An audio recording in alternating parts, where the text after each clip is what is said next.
ये यूपी की राजनीति का नया रंग है। सनातन परंपरा से जुड़ा भगवा रंग 2022 में यूपी की सियासत बदल देगा। इसका अंदाजा बड़े बड़े चुनावी पंडित भी नहीं लगा सकेंगे। लेकिन यूपी में वो हो गया जिसे हम, आप और सियासी दुनिया कभी नहीं भूल सकते। उत्तर प्रदेश में प्रचंड बहुमत के साथ आदरणीय प्रधानमंत्री जी के मार्गदर्शन और नेतृत्व में फिर से प्रचंड बहुमत प्राप्त की है। इस प्रचंड बहुमत के लिए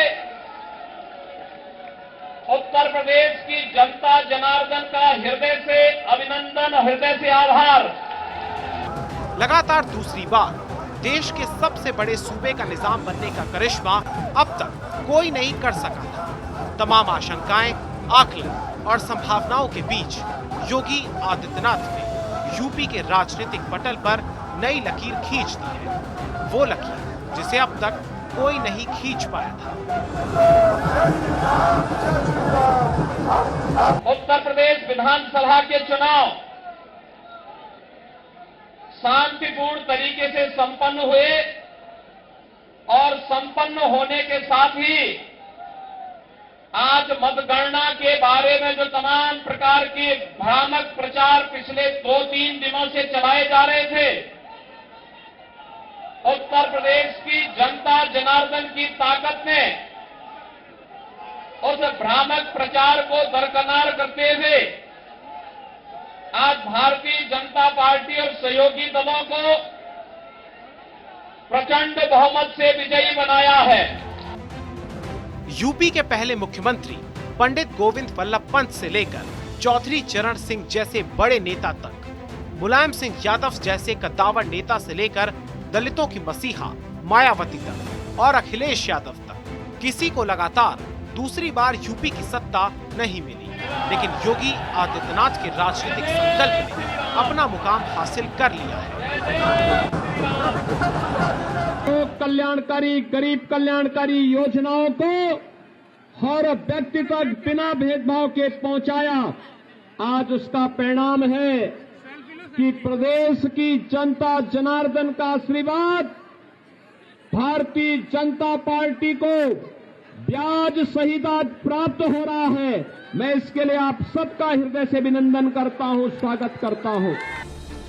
बुल नहीं चला, लेकिन बयानों से लेकर धरातल तक बुलडोजर ऐसा चला कि बीजेपी लगातार दूसरी बार बहुमत में आ गई और बाबा मुख्यमंत्री बाबा बुलडोजर के रूप में स्थापित हो गए। जितने भी बुलडोजर थे सबको अभी से मैंने मरम्मत के लिए काम पे लगा दिया है। मैंने कहा अगले एक महीने के अंदर इनको मरम्मत करके ठीक करो। इनकी आवश्यकता 10 मार्च के बाद पड़ेगी। अब तो इस बुलडोजर पर हमने आर्टिफिशियल इंटेलिजेंस का भी एक उपकरण नया लगा लिया है। ढूंढ करके माफियाओं को ढूंढो और निसंकोच एक हाथ पर विकास की छड़ी और दूसरे हाथ पर बुलडोजर का स्टीयरिंग लेकर के पूरे प्रदेश के अंदर घूम पड़ो। 10 मार्च के बाद यूपी का मौसम और सियासी मौसम बदलना ही था। प्राकृतिक लिहाज से तापमान में थोड़ी गर्मी आनी ही थी, लेकिन इसके अलावा योगी आदित्यनाथ ने पहले ही ऐलान कर दिया था कि राजनीतिक तौर पर 10 मार्च के बाद आऊंगा तो विरोधियों की गर्मी निकाल दूंगा। एक गर्मी जो अभी किराना में और मुजफ्फरनगर में कुछ जगह दिखाई दे रही ना, ये सब शांत हो जाएगी इसके बाद। तो मैं मई और जून में भी इसको बहुत शिमला बना देता हूं। रंगों की राजनीति में योगी ने भगवा को न सिर्फ अपने निजी जीवन में बल्कि सियासी जीवन में भी बरकरार रखा और जब भगवा पर हमला हुआ तो उन्होंने बता दिया कि भगवे पर उन्हें नाज है। मैं भगवाधारी हूं, हम भी भगवाधारी हैं। मैं भगवाधारी हूं, हम भी भगवाधारी हैं, क्योंकि ये हमारी पहचान है।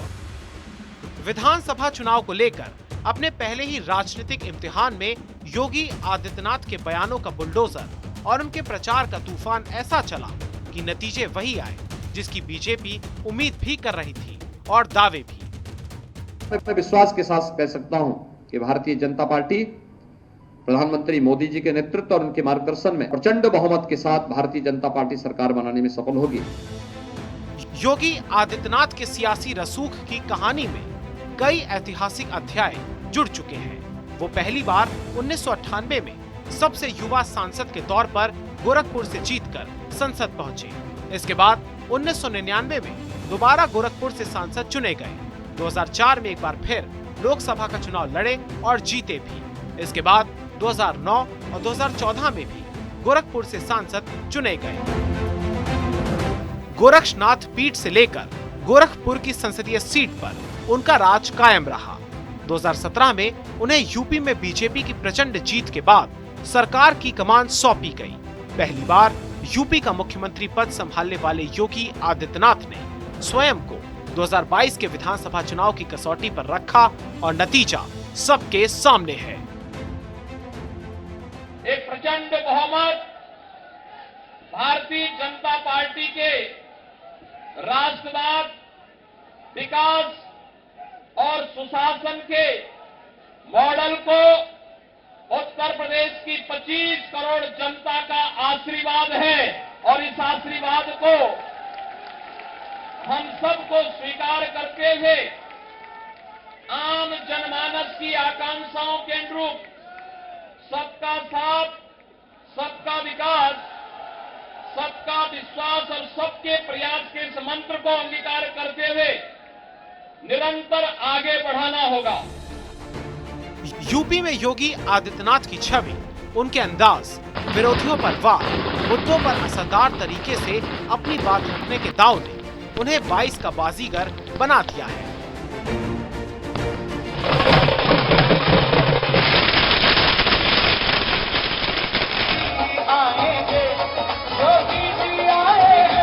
डबल इंजन की भारतीय जनता पार्टी की सरकार थी तो दुनिया के अंदर या तमाम एक षड्यंत्रकारी, जब हम कोरोना से लड़ रहे थे, जब हम भ्रष्टाचार और बेईमानी से लड़ रहे थे, तब ये लोग भारतीय जनता पार्टी के खिलाफ साजिश रचने का कार्य कर रहे थे, सरकार के खिलाफ साजिश रचने का कार्य कर रहे थे। और आज जनता जनार्दन ने अपने जनादेश के माध्यम से उन सबको एक बार फिर से सबक सिखा करके उनकी बोलती बंद करने का काम किया है। यूपी की जीत के मायने सब जानते हैं। खास तौर पर 2024 के लोकसभा चुनाव के मद्देनजर उत्तर प्रदेश में बीजेपी और योगी की विजय का मतलब है देश में राज करने का रास्ता आसानी से तय कर लेना। इसलिए योगी आदित्यनाथ की ये जीत हर लिहाज से ऐतिहासिक है।